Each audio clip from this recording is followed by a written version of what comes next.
O Concello da Pobra pide responsabilidades á Xunta e Goberno para rematar cos verquidos da Ribeiriña.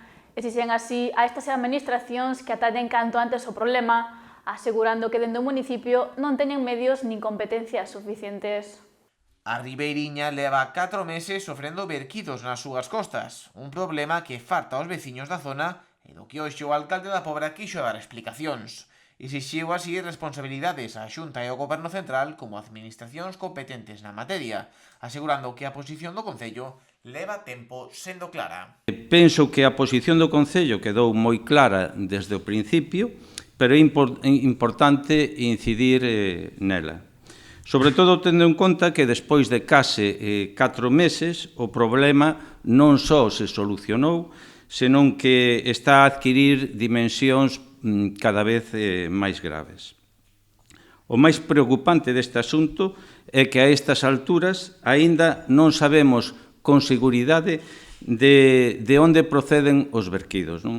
Si parece que están relacionados, polo menos en parte, ca zona da Onza de Oro, onde estaba precisamente a nave da Onza de Oro. Afirma o rexedor pobrense que o seu concello non é o responsable nesta situación, ao carecer de medios económicos e de competencias na zona para subsanar a problemática. Penso que excuso dicir que este concello non é responsable dos verquidos que se están a producir, nin somos propietarios da nave de Adasa, nin tomamos parte nos traballos de regeneración do espazo que ocupaba a Onza de Oro. Pero sí somos o goberno municipal e temos unha enorme responsabilidade en todo este asunto.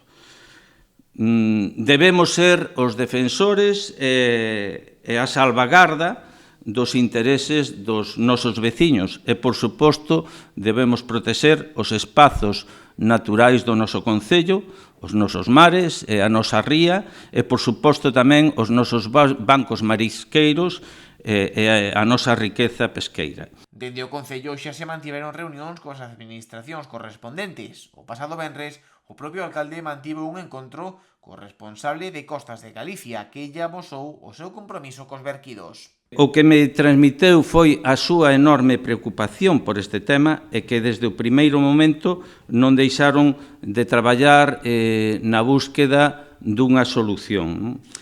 Neste momento están en trámites de contratación con unha empresa acreditada que faga un estudio pormenorizado de forma que se podan sacar conclusións válidas sobre o que está a pasar aí realmente. Penso que é importante incidir na importancia da obra que levou a cabo Costas, aí na Ribeiriña, porque é xusto facelo, aí se gastaron moitos cartos, a intención de Costas era precisamente recuperar esa zona que estaba moi afectada. Apunta José Carlos Vidal o proxecto de rexeneración no espazo da antiga fábrica de la Onza de Oro como un dos posibles elementos detrás destes verquidos.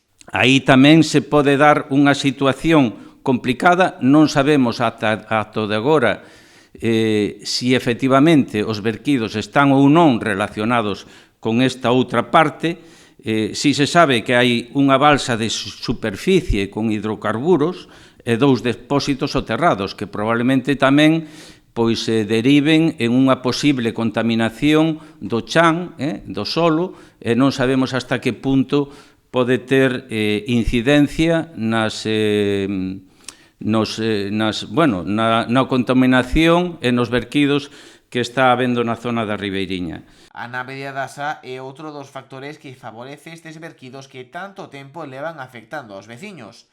Unha infraestructura deteriorada dende hai anos, polo que o Concello da Pobra emitiu un informe de urbanismo e valora declaralo en ruína económica. O que si agora nos, en canto á nave de Adasa, o que fixemos foi preparar un informe, digamos, de urbanismo, no que se lle reclama en materias de seguridade o peche perimetral de edificación e a revisión das placas da cuberta e retirada das partes soltas. A chimenea tamén está afectada, ten grietas, se vai a facer unha declaración de ruína e se dá un prazo de demolición de 3 meses. Non se aprecia, en cambio, perigo na estructura do edificio. O sea, no que é na estrutura básica, non? No que é nas estruturas que soportan todo o edificio. Nas últimas semanas, dende a Consellería de Medio Ambiente sinalaron ao Concello Pobrense por non estar o suficientemente comprometido. A técnica desta materia na Pobra afirma, iso sí, que se enviaron os informes correspondentes e que xa en xaneiro deste ano técnicos municipais da Xunta de Goberno visitaron o lugar. Que do estado interior da nave da DASA a Xunta ten constancia desde o ano 2020. Sí, que se lle enviou documentación a esa consellería. Entonces, bueno, sí que se contesta, faltaría máis, e sí que se toman as medidas que o Concello pode tomar.